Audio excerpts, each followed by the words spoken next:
Frederick Matthias Alexander was an actor about 100 years ago, and he developed this technique to try and fix some of his stage problems.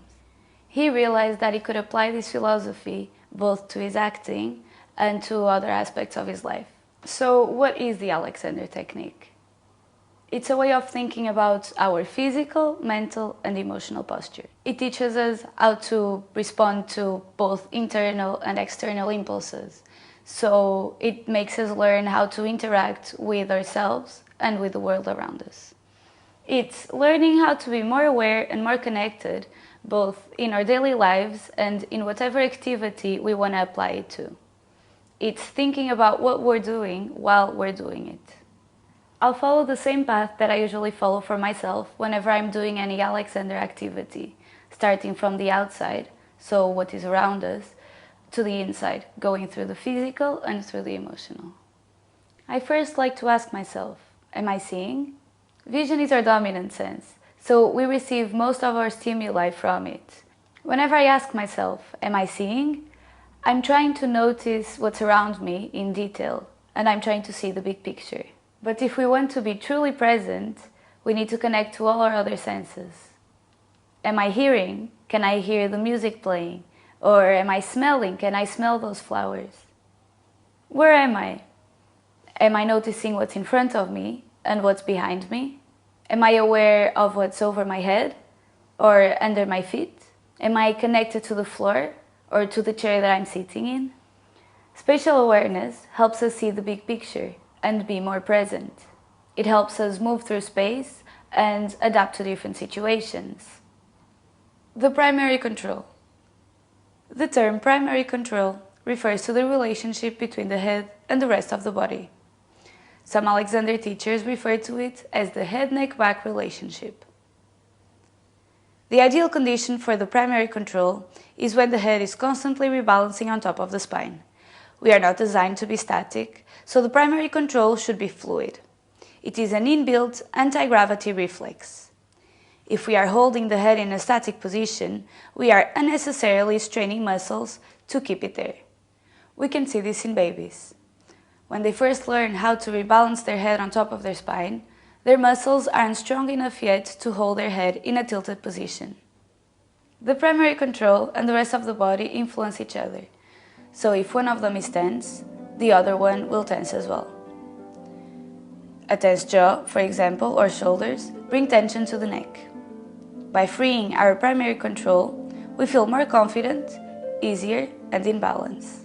The primary control is always a good place to come back to. A direction is a thought or an intention that allows for a change towards freedom and awareness. It isn't about forcefully making something happen, but about re-establishing ease. Some classic Alexander directions are: allow the neck to be free, the head to go forward and up, the back to lengthen and widen, send the shoulders away from each other, send the knees forward and away, sense your feet on the floor. I also like to remind myself to release tension from the jaw and the tongue. The semi-supine is one of the major Alexander procedures and is sometimes referred to as constructive rest. It consists of laying on your back on a flat surface, like the floor, with your knees up and some books under your head.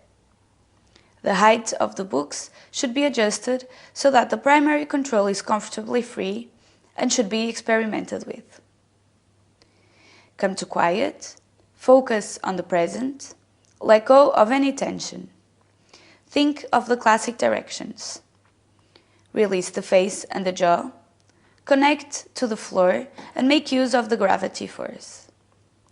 See and hear. Breathe. Lying down is a great time to listen to your inner voice and to think about what you need with no pressure. It is about tuning into quiet to look after and connect with yourself. Another Alexander way of connecting with yourself is body mapping.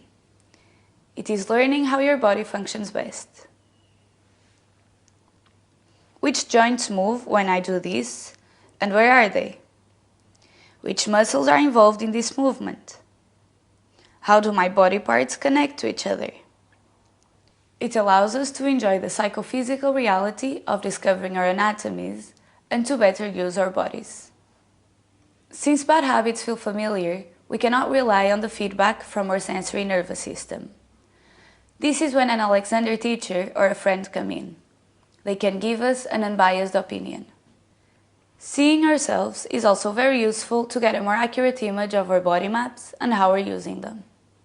Another sense that connects us to our bodies is our sense of movement, or our kinesthetic sense. We are not designed to be static. We've previously seen how our head is constantly rebalancing on top of the spine, but our bodies are too.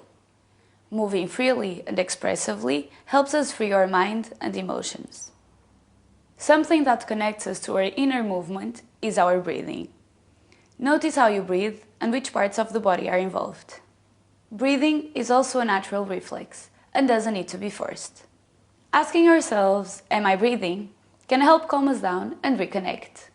This is because our heartbeat and our breathing are directly connected. Our breathing is connected to our entire bodies. This is also why we should never hold our breath in stressful moments, like a hard passage in a piece, but instead we should find confidence in our breathing. When we're anxious, our vision narrows, our breath becomes shallow and irregular, and we tighten our muscles. This is called the startle pattern, or fight or flight response. Because it happens unexpectedly, it is quite difficult to observe and control. Each person has a personalized startle pattern, but it is always variations of the same features. Mine are biting my nails, narrowing my vision, bringing my shoulders forward, and feeling small. But if we apply inhibition, we can reverse it. What is inhibition? This term usually has a negative meaning behind it, but in Alexander technique, we use the scientific meaning of it. An inhibitor in chemistry simply slows down or stops the reaction. What we are looking for is applying inhibition on our automatic or emotional reactions. If we live an automatic approach to life, we end up becoming a slave to our habits. The first step to changing a bad habit is simply noticing it. Then we apply inhibition to unlearn the reflexes that come with it. If we are forcing a new direction, it will never become a habit, because the old one is still there. We simply contradict an unhelpful habit, and effortlessly re-establish good conditions for natural balancing. This concept of non-doing, simply stopping a bad habit or letting go of unnecessary tension, will allow the reflex responses to be as free as possible. You can be so invested in a goal as to reach obsession or psychosis. In the modern world, there is pressure to get things right and do as many as possible. But in reality, there isn't one right choice. The important is to remember that we do have choices. We must take responsibility for our reactions, but always with no pressure and no agenda. This non-doing philosophy has really helped with my mental health. I keep remembering myself that at any moment I can stop, think, and choose the best course of action. As we've seen, our body, our mind, and our emotions are connected and work as a whole self. This is the concept of the psychophysical unity. This means we must include our emotions in our posture and in our conscious control. This way, we develop ease and presence when interacting, not reacting, with both external and internal stimuli. To me, it is an expansion of the field of consciousness in space and in time, so that you are taking in both yourself and your environment, both the present moment and the next. It is a unified field organized around the self as a center. If we have a free and balanced body, and we are seeing and breathing, and if we are smiling, we will feel more calm and more confident and be better able to make our choices. Our attitude towards what we're doing will also make us interpret and choose better. This philosophy helps me with my mental health when I'm feeling anxious or a bit more sad, but it also helps me with my harp playing. It helps me structure my practice, it helps me keep a good posture and have a free body to play better and avoid pain, and it helps me with performance anxiety. The Alexander technique has really been helpful for keeping connected and present both in my daily life and in my harp playing, and I believe most people will find something useful in it.